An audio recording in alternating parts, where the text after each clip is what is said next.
People often go about their daily business, be they king or just ordinary people in the street, whoever. Well, often what can happen to a lot of people is they're simply going about their daily lives. But with this, the sin is often becoming more and more manifest, let's say. And suddenly, quite out of the blue, there's this intervention, but not coming from the this realm, but coming from another realm. Now, these interveners, you might say, that have a way of crossing from that dimension to this dimension. Either they come in person, or they even materialise. Come in person would be you're aware that this person, let's say, be they angel or other, is manifest, or you're aware of a form of a voice, though you don't hear a voice with your ears. It's not necessarily an audible voice, speaking to your heart, speaking to your mind. And you may, in a sense, let's say, know they're over there, or over out there, or you can't quite place where they might be stood. Maybe they're hovering, let's say. And you do picture they're more in the sense that they're hovering rather than they are standing. But others have seen them standing, in that they are more manifest. Now, manifest in that you see with your eyes.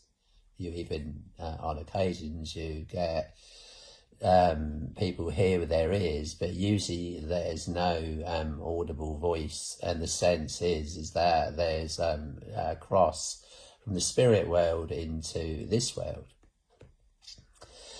There's an intervention. And with this, what is manifest really is the presence that they operate in and through.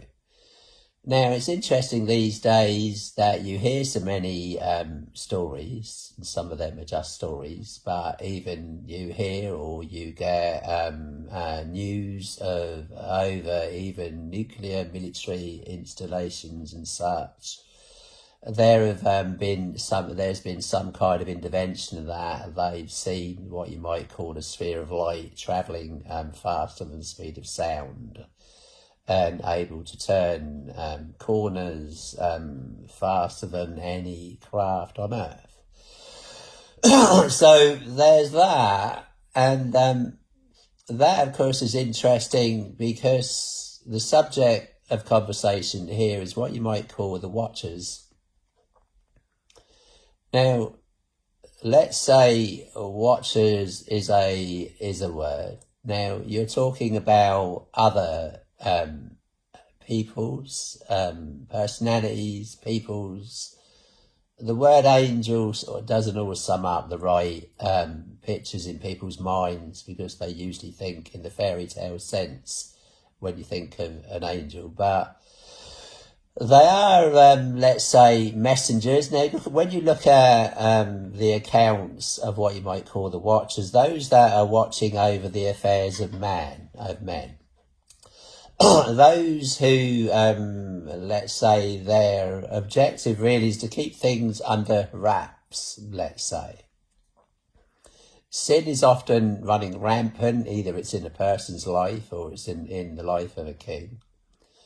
And of course, with Pilate, this was interesting because Pilate's wife had what you might call a visitation of sorts, in that she had a dream, and in that dream she was warned. She was warned to actually warn her husband to have nothing to do with that just man. Well, sin was very much manifest with Jesus. They were going to have him executed, and so Pilate was there presiding over the death or not of Jesus, and his wife having some kind of what you might call cross from that dimension into this dimension, with this coming to her as a dream.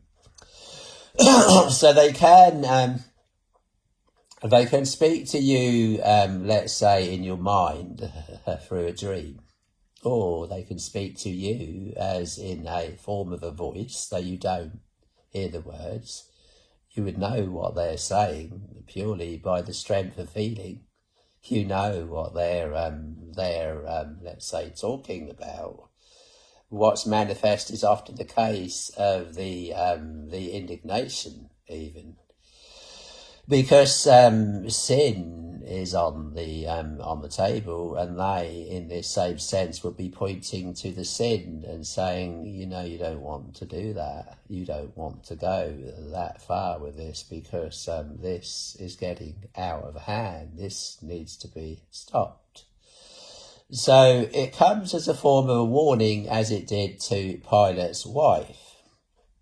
Well, there are many accounts in the Bible of such things, and on one occasion it calls them watchers, and you might say on other occasions they are indeed watchers, but it doesn't use the word watchers. Watchers would be, they clearly are like God's cops, in that they are watching over the affairs of man. And when you read stories, let's say, they could be just stories, you don't know, of over even military installations, they've seen, let's say, dots or spheres in the skies, and these spheres moving faster than the speed of sound and able to turn corners, which any other craft on Earth, should it turn a corner at such speed, it would just simply disintegrate in the skies, because it couldn't simply turn that fast. It has to turn in a more curved manner at such speed over a great distance to meet such a turning, and to eventually turn would take minutes of time. So they can turn, you read of these, and they turn suddenly, just like that. So they're clearly, they appear to have been tracked by radar. So you think, well, maybe they're hovering, in a sense, kind of crossing from one dimension to another. They can clearly hang in between, let's say, you wonder sometimes.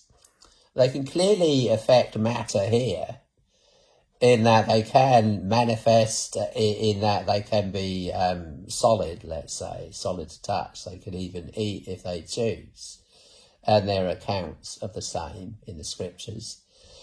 So, but let's go with let's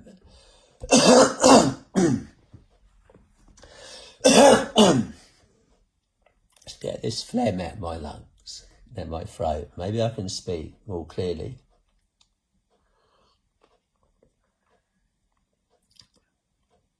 A glass of water, a cup of water, a steel cup of water, stainless steel cup of water might help.